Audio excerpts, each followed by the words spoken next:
É com muita alegria que nós nos encontramos mais uma vez na casa do Senhor, para que a gente possa cultuar o único Deus das nossas vidas, né? Jesus Cristo, que morreu na cruz, mas que ressuscitou, está vivo, né? Para a glória de Deus o Pai. Então, abra sua Bíblia agora em Efésios capítulo 2. Nós estamos trabalhando sobre missões nacionais, com um tema muito sugestivo, muito bom, chamado Jesus Transforma. É a mensagem que o Evangelho clama e conclama as pessoas, né? Dizendo, Jesus transforma a vida de um ser humano. E vamos ler então como acontece a transformação na vida de uma pessoa, levando em consideração Efésios capítulo 2. Se coloque de pé se você encontrou na sua Bíblia. Ele vos deu vida, estando vós mortos nos vossos delitos e pecados, nos quais andastes outrora, segundo o curso deste mundo, segundo o príncipe da potestade do ar, do espírito que agora atua nos filhos da desobediência, entre os quais também todos nós andamos outrora, segundo as inclinações da nossa carne, fazendo a vontade da carne e dos pensamentos, e éramos por natureza filhos da ira, como também os demais. Mas Deus, sendo rico em misericórdia, por causa do grande amor com que nos amou, estando nós mortos em nossos delitos, nos deu vida, juntamente com Cristo, pela graça sois salvos. E juntamente com Ele nos ressuscitou, e nos fez assentar nos lugares celestiais em Cristo Jesus, para mostrar nos séculos vindouros a suprema riqueza da sua graça, em bondade para conosco, em Cristo Jesus. Ainda diz a palavra de Deus, porque pela graça sois salvos, mediante a fé, e isso não vem de vós, é dom de Deus. Não de obras para que ninguém se glorie, pois somos feitura dele, criados em Cristo Jesus, para boas obras, as quais Deus de antemão preparou para que andássemos nela. Vamos orar diante dessa palavra, mas eu gostaria que você pensasse naqueles que são missionários, que estão pregando a palavra de Deus em outros lugares aqui do Brasil, tá bom? Então feche seus olhos por um momento e ore pelos missionários. Ó Deus Todo-Poderoso, nós te agradecemos pela vida de tantos missionários espalhados em todo o nosso Brasil, do norte ao sul, aqueles que atuam no sertão, aqueles que atuam na Amazônia, aqueles que atuam, Pai, nas regiões do sul do nosso país, aqueles que estão, Pai, no sudeste do nosso país, aqueles que estão operando, Senhor, nas Cracolândias, aqueles, Senhor, que estão operando, Pai, para educar ou para levar o Evangelho aos surdos. Em nome de Jesus nós oramos para que o Senhor opere na vida dos missionários que atuam para levar a música para muitas pessoas. Em nome de Jesus, que o Senhor continue estabelecendo, Pai, a graça do Senhor através do Evangelho na vida das crianças que são também evangelizadas pelo programa PEP. Que a graça de Jesus Cristo, Pai, esteja sobre os jovens também missionários radicais espalhados em várias partes do nosso Brasil. Nós te agradecemos porque a obra do Senhor não para e os missionários de Deus estão dispostos a ir nos lugares e levar a boa palavra do Senhor, levar o Evangelho do Senhor, a boa semente, para que haja, Pai, vidas sendo resgatadas, vidas sendo transformadas pelo poder de Jesus Cristo. Obrigado, Jesus, pelos instrumentos que o Senhor deu para os batistas brasileiros, as carretas missionárias que levam atendimento odontológico, médico e assim vários outros tipos de atendimento. Nós oramos, Senhor, pelas agências missionárias espalhadas em todo o Brasil, as igrejas batistas brasileiras, onde cada igreja coopera, Pai, para o plano cooperativo de missões nacionais. Ó Deus, eu creio que essas ofertas de fato serão bem empregadas para que várias pessoas sejam transformadas pelo poder do Evangelho, pelos programas que estão sendo executados. Assim nós te agradecemos, Pai, nesta noite, e nós rogamos que o Senhor abençoe aqui o teu servo, para que a tua palavra de fato possa ser endereçada perfeitamente no nosso coração. Em nome de Jesus. Amém.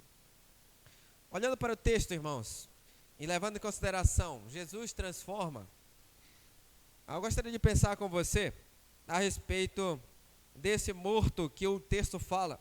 Estando vós mortos nos vossos delitos e pecados, receberam a vida. Vocês já receberam alguma notícia de que um morto ouviu a voz de alguém? Já ouviram um testemunho de que o morto ouviu a voz de alguém? O irmão Raimundo, contando lá na nossa célula, ele disse que morreu uma vez. Só que ele estava escutando tudo que as pessoas estavam falando. Eu não sei exatamente como foi a experiência dele, só ele sabe para contar. Mas o certo é que, segundo ele ressuscitou. Né? Aqui, como que uma pessoa pode ouvir a voz de Deus e voltar à vida? Porque essa pessoa aqui, ela está morta. A gente sabe que o morto, ele não ouve. O morto, ele não tem uma consciência do que está acontecendo aqui fora.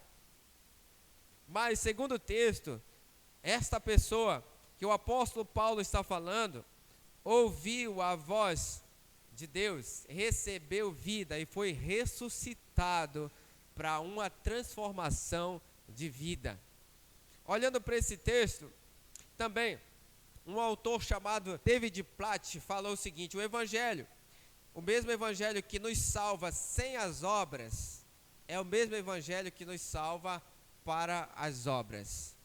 Esse estado de morte que o texto nos fala, é esse estado em que todos nós já vivemos um dia. E esse estado de morte que nós vivíamos, era um estado que jamais nós poderíamos nos salvar pelas nossas próprias vontades, pelos nossos próprios desejos. Cristo deveria então entrar na nossa história para que Ele nos resgatasse e vivêssemos uma nova vida. E foi quando Cristo entrou na minha vida e na sua vida, nas nossas histórias, e Ele causou um impacto de transformação para que nós pudéssemos viver uma nova vida. Então a vida que a gente vivia nesse estado de morte, de sombra de morte, de a gente fazer os nossos desejos, cumprir com os nossos caprichos, era um estado de miséria. Mas Cristo nos resgatou, e nos resgatou sem que a gente fizesse qualquer coisa para agradar a Ele.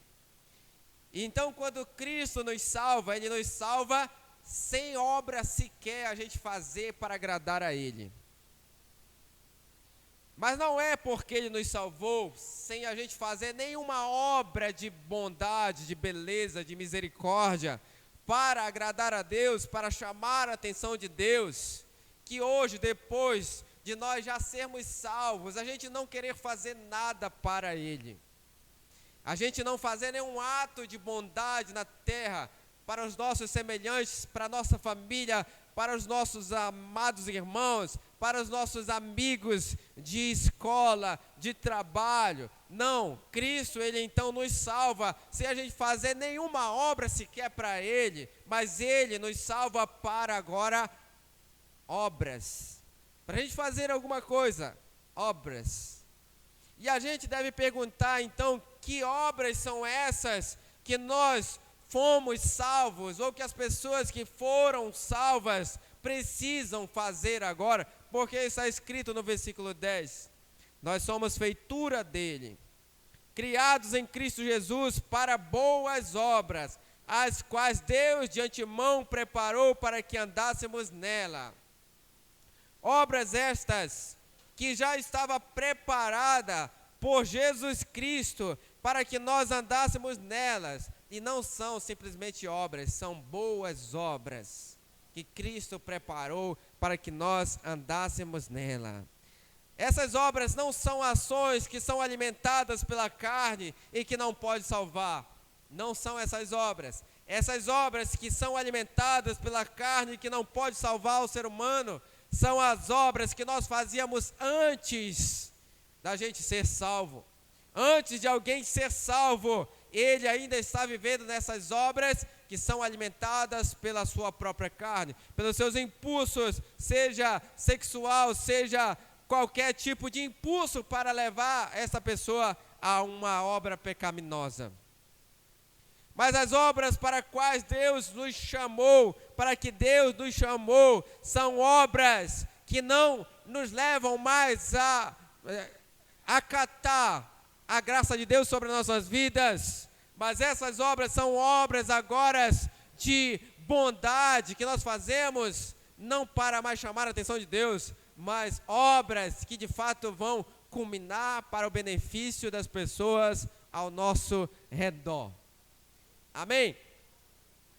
Então o evangelho que nos salva, independentemente, irmãos, do que eu faço ou do que eu deixo de fazer, você deve pensar, mas para eu ser salvo eu preciso melhorar muito, porque eu estou muito ruim. Você encontra pessoas falando assim, não, para eu ser crente eu preciso ajeitar a minha vida. E essa não é a melhor justificativa para uma pessoa que está lá fora dizer. É claro que ele está num estado de ignorância e ele vai falar isso. Ignorância é falta de conhecimento das Escrituras Sagradas.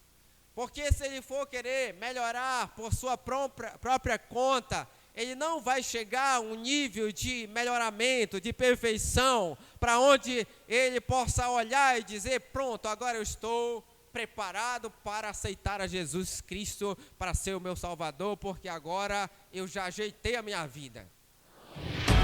Cristo, ele nos salva sem a gente fazer coisa nenhuma. Cristo, ele nos salva porque nós já estamos no plano dele de salvação. Já está no plano dele para salvar a nós. Então, se você acredita, se você está nesta igreja, se você acredita que você é plenamente salvo em Cristo Jesus, tenha plena consciência que você já estava no plano dele desde o início da vida. Desde o início da eternidade, você já estava no plano dele para ser salvo em Cristo. Agora, se você está aqui dentro, que está desviado, ou que nunca confessou Cristo como seu Salvador, tenha em mente que Cristo, ele te submete a um estado de palavra, de pregação, de direção dele para a sua vida, para que você venha a crer nele, para que esta salvação se concretize pela sua própria boca, você confessar. Você fala assim, então, mas eu tenho que fazer alguma coisa, porque eu preciso pelo menos ir lá na frente, me reconciliar ou aceitar Jesus. Eu preciso pelo menos dizer que eu aceito a Jesus, então eu estou fazendo alguma coisa. Você vai fazer isso. Mas antes de você fazer todas essas coisas, você já foi persuadido pela palavra de Deus. Você já foi iluminado a sua mente por alguém que te falou de Jesus. Então a salvação não vem de você. A salvação não vem porque você está bonzinho para aceitar Jesus. E a salvação não vem porque você está ruinzinho para aceitar Jesus. Não. Você está submetido a um ambiente onde você ouve palavra de salvação e você simplesmente entende que você está morto em pecado, que você está afadigado em pecado, que você está atolado em pecado, que você está distanciado de Deus e você precisa ser aproximado de Jesus. Queridos irmãos, então quando você é salvo, o Evangelho nos salva para servir, grave essa palavra. O Evangelho nos salva para servir. Esta também é uma frase de David Platt. Este Evangelho que nos salva é um Evangelho para servir. E este servir é a boa obra do crente. A boa obra do crente, irmãos, ela vai englobar muitas coisas. Desde o ato de você adorar a Deus plenamente, adorar como a mulher da canção que nós cantamos aqui, dá-me de beber, pois tenho sede. E Jesus falou para ela, os verdadeiros adoradores adorarão o Pai em espírito e em verdade. Isso faz parte da boa obra daquele que foi salvo. A boa obra faz parte também aqueles que de fato se devotam às coisas sagradas, oração, evangelização, treinamento e tantas outras coisas. Mas também se estende para ações solidárias das pessoas ao seu redor. São obras boas para as quais Deus te chamou para que você faça. Então nós temos aqui, irmãos, que o servir é o fruto de alguém que já é salvo. E nós estamos montados diante de uma base da salvação que é chamada Cristo. Cristo é a base da salvação. Mas nós temos também o meio da salvação, que é a fé. Você só é salvo porque você crê em Jesus. Mas nós temos também o fruto da salvação, que são as obras para as quais Deus nos chamou para que nós pudéssemos então expressar. Então Deus nos tirou de um estado de pecado e nós vemos aqui então a verdade do Senhor sobre as nossas vidas. Eu quero fazer um resumo então de Efésios capítulo 2. Percebam aí, irmãos, em primeiro lugar, nós entendemos aqui o cenário de uma pessoa que vive sem Deus, que está distanciado do Senhor, é um estado de morte, que eu já venho falando para vocês. Mas nós temos também, neste lugar, o ambiente que se contempla, que se engloba em três coisas, irmãos. Qual é o ambiente onde as pessoas estão vivendo sem Deus? Onde as pessoas estão vivendo distanciadas de Deus. Três coisas estão aí, irmãos. Primeiro, essa pessoa ela vive segundo o curso deste mundo. Mas, em segundo lugar, esta pessoa, no versículo 2, ela vive segundo o príncipe da potestade do ar. E em terceiro lugar, irmãos, esta pessoa, ela vive, no versículo 3, segundo as inclinações da carne, da nossa carne, fazendo as vontades da carne, dos pensamentos, e éramos por natureza filhos da ira. Três coisas englobam a pessoa viver mundanamente. Ela vive então segundo o curso do mundo. O curso do mundo é você pensar em um rio, que ele faz o seu curso, e ele vai fazendo voltas. Se você olha um rio de uma imagem aérea, você vai perceber que ele é como se fosse uma cobra, fazendo curvas, e as águas elas descem conforme o curso do rio. Uma pessoa também que está nesse estado de morte por conta do pecado, uma pessoa que está embrutecida na sua mente, sem entender a profundidade do Evangelho, é uma pessoa que vive segundo o curso do mundo, vai conforme o mundo vai girando, vai conforme o mundo vai dizendo as ações que ele precisa fazer. É uma pessoa totalmente influenciada pelo mundo, pelas coisas do mundo. Mas uma pessoa que está no cenário de morte, irmãos, uma pessoa que vive segundo os seus delitos e pecados, no versículo 2 ainda, vive segundo o príncipe da potestade do ar. E parece ser pesado. Mas uma pessoa que ainda não é salva em Cristo Jesus, uma pessoa que vive em desobediência a Deus, ela vive segundo o príncipe da potestade do ar. E quem é este príncipe? É Satanás, chamado também de diabo, chamado também da antiga serpente, chamado de Apolion. Este é o príncipe da potestade do ar. Por que ele é o príncipe da potestade do ar? Porque ele encabeça totalmente um grupo de demônios. E se a gente falasse para uma pessoa que ela está vivendo segundo os desejos e os caprichos de Satanás e seus demônios, essa pessoa é capaz de virar para nós e talvez nos dar um tapa. Mas não que a pessoa ela esteja endemoniada, mas possa ser que em alguns momentos da sua vida, quando ela estiver totalmente com a sua vida aberta para pecados, possa ser que ela venha a ficar endemoniada. Mas na maioria dos casos não há um ato de possessão demoníaca. Na maioria dos casos que acontece são uma influência de demônios na sua vida, na sua casa, num ambiente onde ela vai. E essas influências de demônios que vivem em perturbação das pessoas, às vezes ela ouve coisas, ela ouve mensagens totalmente desalinhadas com a palavra de Deus. Ela ouve, faz isso, faz aquilo. Uma pessoa que está totalmente influenciada pelo diabo e seus demônios é uma pessoa que está totalmente com seus olhos fechados para as coisas de Deus, mas começa a se abrir para as coisas espirituais malignas. É quando ele começa a ver vultos, é quando ele começa a sentir uma sensação de arrepio, de que tem alguém perto dele. Mas eu não quero falar isso para te colocar medo, não. Eu só quero te falar que tem inúmeras pessoas que estão vivendo este cenário. E eu não sei se você já teve algum desses sintomas também.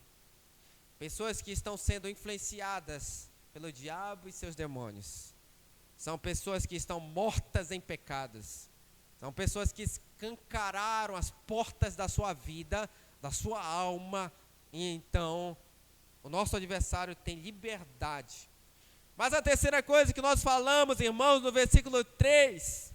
Mas para aqueles que são salvos, irmãos, para completar, fala: aqueles que já são salvos, eles não mais são atormentados pelo diabo e seus demônios, são agora pessoas livres. São pessoas agora totalmente libertas em Cristo Jesus. Em terceiro lugar, pessoas que estão mortas em seus delitos e pecados, fazendo a vontade, as suas próprias vontades. Diz aí no versículo 3, segundo as inclinações da carne, fazendo a vontade da carne, dos pensamentos. Este é o cenário que muita gente está vivendo.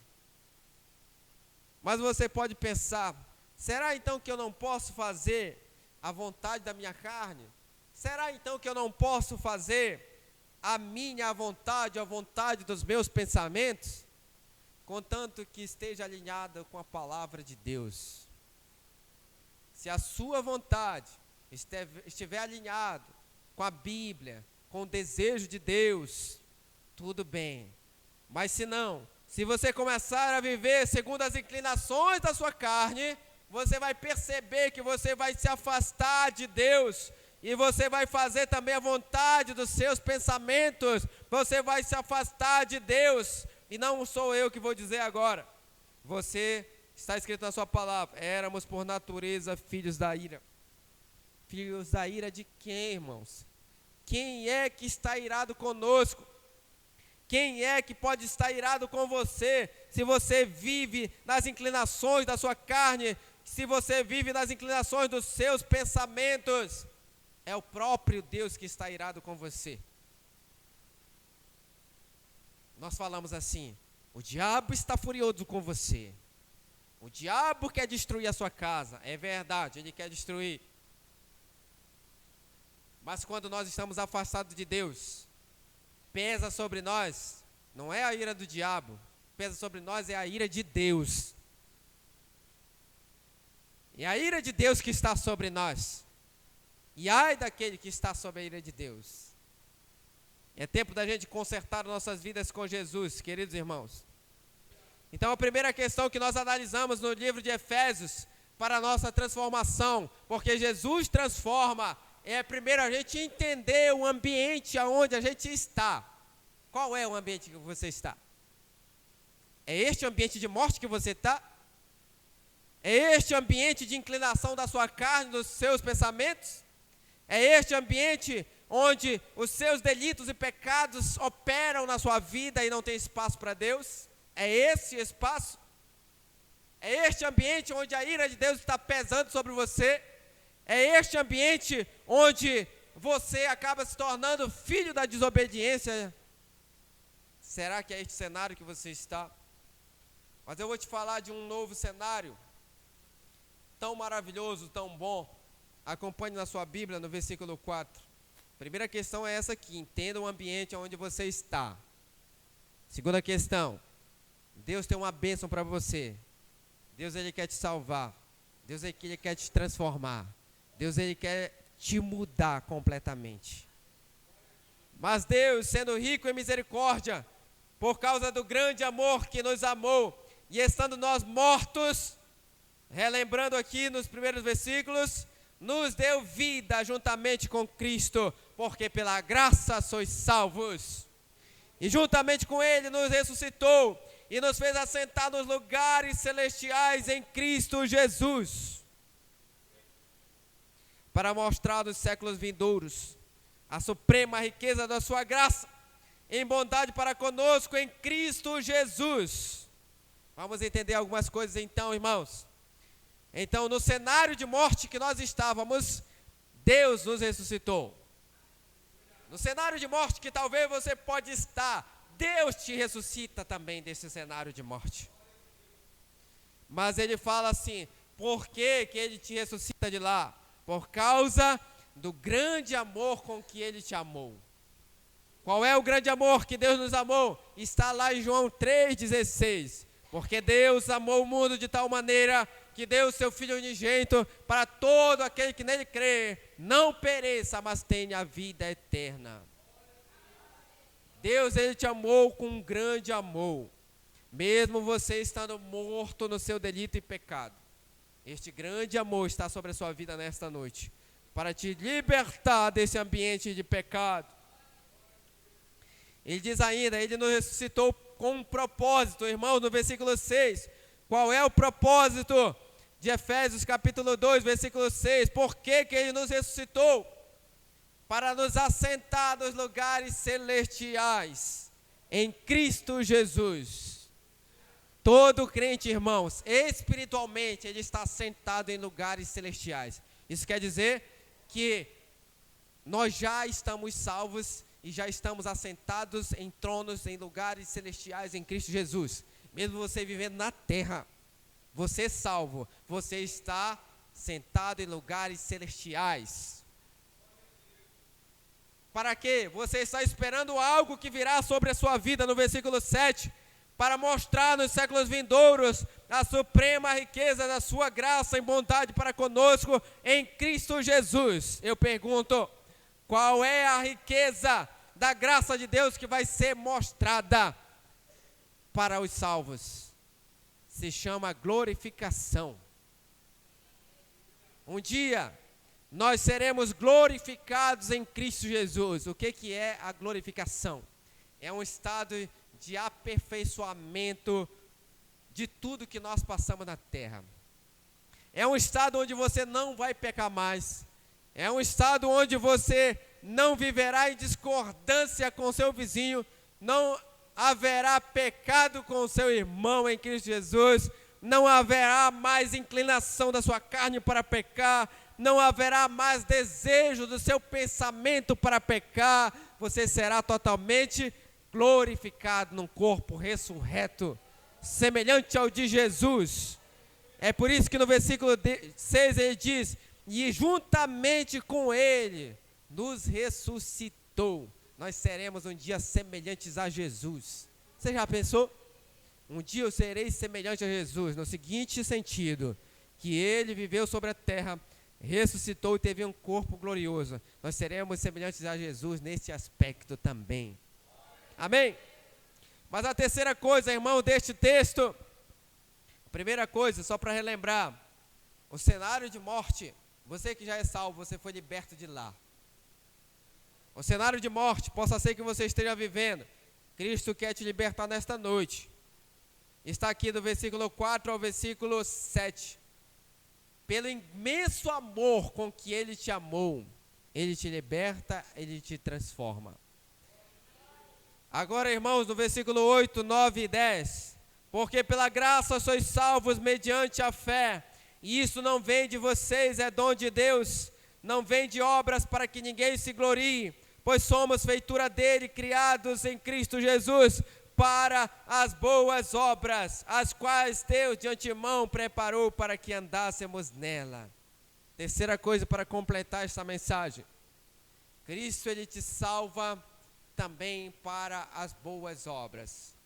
O mesmo evangelho que te salva sem você merecer nada, sem você fazer nada para ser salvo, é o mesmo evangelho que te salva para fazer alguma coisa para Deus. O que é que você vai fazer para Deus? O que é que você tem feito para Deus?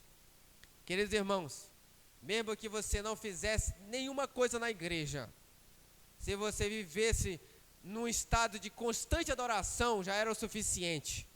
Mas, queridos irmãos, tem algo para nós fazermos, todos nós cristãos. E está em Mateus, capítulo 28, versículo 20. Ide, portanto, e pregai o evangelho a toda criatura, batizando-os em nome do Pai, do Filho e do Espírito Santo, ensinando-os a guardar todas as coisas que vos tenho ensinado. Esta missão não é para pastores, esta missão não é para obreiros, evangelistas, esta missão não é para presidentes de igreja, esta missão é para todos nós cristãos. Então as boas obras partem deste processo de comissão de Jesus para as nossas vidas. Nós estamos então comissionados para esta missão de anunciar Jesus, de anunciar que Jesus transforma. Eu falei pela parte da manhã, para você pregar a palavra de Deus, você pode até não ter técnica para pregar a palavra de Deus, mas se você abrir a palavra de Deus e ler a palavra de Deus, já é o suficiente, porque a palavra de Deus é suficiente para gerar transformação no coração das pessoas. Você pode não saber pregar, mas você sabe falar de Jesus. Você sabe comunicar de Jesus para as pessoas. Eu tenho plena certeza que você sabe. Você sabe falar que Ele é o teu Salvador. Você sabe falar que Ele é o teu Senhor. Você sabe falar que Ele te tirou desse estado de morte. Você sabe falar que Ele te salvou por causa do grande amor que Ele teve sobre a sua vida. E você vai falar como você vive hoje. Como é que você vive hoje? Será que você está vivendo nesse estado de transformação? Ou você está dando motivo para que o mundo veja você como uma pessoa não transformada? Que o Senhor tenha muita misericórdia de nós e que nós possamos viver nesse estado de transformação em Cristo Jesus. Gostaria de ler ainda, irmãos, para fechar, a partir do versículo 11. Vamos fechar este capítulo. Acompanhe na sua Bíblia e vejamos, de toda essa exposição que eu fiz para vocês, se você já é cristão, você vai entender perfeitamente. Se você está longe de Jesus Cristo, você precisa se consertar hoje. E entenda o que a palavra de Deus diz. Portanto, lembrai-vos de como vocês eram antes, gentios na carne, chamados em circuncisão por aqueles que se intitulam circuncisos na carne, por mãos humanas.